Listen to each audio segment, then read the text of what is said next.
Ever wondered why making a law in America feels harder than solving a Rubik's Cube? Trust me, you're not alone. The process is complicated on purpose, so let's break it down, step by step, and see why it's actually a good thing. So, where do laws even start? Believe it or not, almost anyone can spark the idea for a new law. Regular citizens, lawmakers, the president. Hey, I think we need a rule about this. But before anything official happens, that idea needs to become a bill, a written proposal for a law. Once it's drafted, the bill gets introduced in either the House of Representatives or the Senate.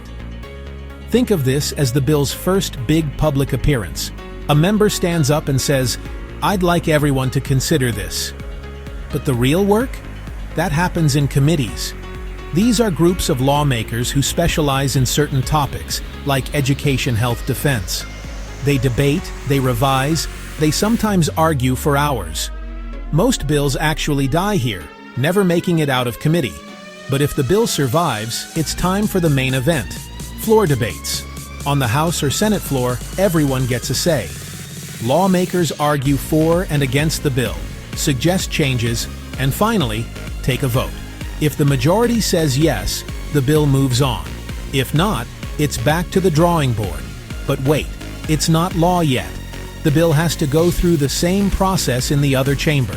If it started in the House, it now gets introduced, debated, and voted on in the Senate, or vice versa. Both chambers must agree on the exact same version. If they don't, they hash out the differences until they do.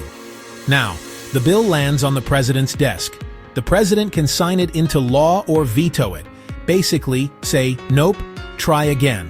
If vetoed, Congress can override that veto with a 2/3 vote in both chambers. But that's pretty rare. Let's make this real with an example: the Civil Rights Act of 1964.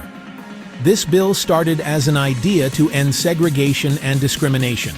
It faced massive debates and revisions in committees, survived intense floor battles, even a record-breaking filibuster in the Senate.